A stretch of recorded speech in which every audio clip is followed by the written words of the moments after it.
वज़ीर आज़म इमरान खान की सरबराही में अफगानिस्तान की सूरत हाल पर एपेक्स कमेटी का इजलास। वफाकी वज़रा, अस्करी और हसास इदारों के हुकाम शरीक इजलास में अफगान सूरत हाल और मुल्की अमन व अमान पर मुशावरत।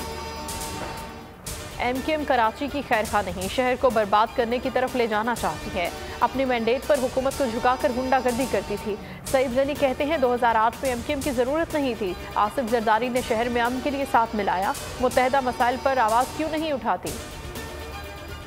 पुरअमन रहना चाहते हैं, शहर में कशीदगी नहीं चाहते। MKM के रहनुमा आमिर खान कहते हैं पीपल्स पार्टी लसानियत फैला रही है। लसानियत का बिल असम्बली से PP ने पास करवाया। दही और शहरी इलाके की तकसीम आपके रहनुमा ने की।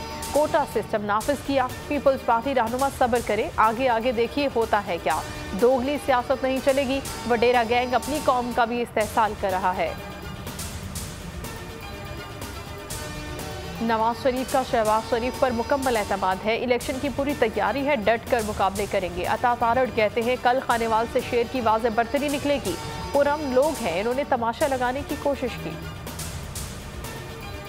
जिस हद तक हो सकता था तहरीक इंसाफ की मदद की। इमरान खान के साथ मेरे जैसे मर्जी ताल्लुकात हों, लेकिन सच सामने आना चाहिए। जहांगीर तरीन का ट्वीट लिखा, रिकॉर्ड की दुरुस्ती के लिए ज़रूरी है कि कभी भी बनीगाला के रिहायशी अखराजात के लिए 1 रुपया तक अदा नहीं किया। बरतरफ मुलाजमीन बहाल होंगे या नहीं, सुप्रीम कोर्ट ने महफूज फैसला कर लिया। कल सुनाएगी। जस्टिस काजी अमीन ने रिमार्क्स दिए कि किसी मुलाजिम को बरतरफ करने का हुक्म नहीं दिया था, माजी के उसूलों पर चलते हुए कानून का लदम करार दिया था। जस्टिस मंसूर ने कहा कि करप्शन पर निकाले गए मुलाजिमीन को पार्लियामेंट कैसे बहाल कर सकती है। हुकूमत ने तजवीज़ दी कि ग्रेड 8 से 17 के मुलाजिमीन के 3 माह में टेस्ट लिए जाएं, पास होने वाले मुलाजिमीन को मुस्तकिल कर दिया जाए। जस्टिस उमर अता बंदियाल ने कहा कि हुकूमती इक़दामात में शफाफियत होनी चाहिए।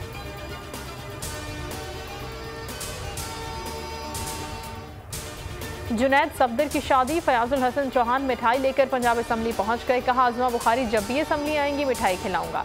अज़मा बुखारी को फ़ोन करके जुनैद सफदर की शादी की मुबारकबाद भी दी। बच्चों की छुट्टियों के प्लान फेल हो गए। घूमने फिरने के लिए मजीद 1 माह का इंतजार करना पड़ेगा। NCOC का सर्दी की छुट्टियां दिसंबर में ना देने का फैसला। तातीलात अब जनवरी में दी जाएंगी। बर्फबारी वाले इलाकों में तातीलात मामूल के मुताबिक रहेंगी। पाकिस्तान स्टॉक मार्केट में मंदी के साए छट गए। कारोबारी हफ्ते के तीसरे रोज जबरदस्त तेजी। 100 इंडेक्स 44,000 की हद अबूर कर गया।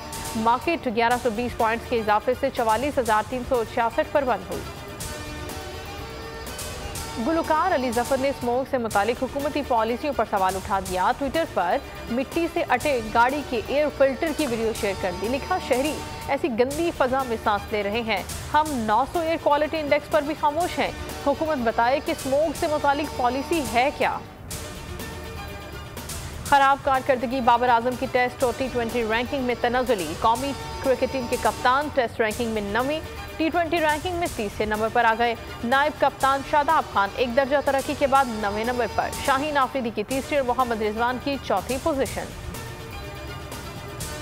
हेडलाइंस आपने जानी। न्यूज़ स्टूडियो से फिल वक्त इतना ही। किसी भी खबर के लिए विजिट कीजिए boldnews.com। एक ब्रेक के बाद आप देख सकेंगे प्रोग्राम अब पता चला। देखते रहिए बोल्ड न्यूज़।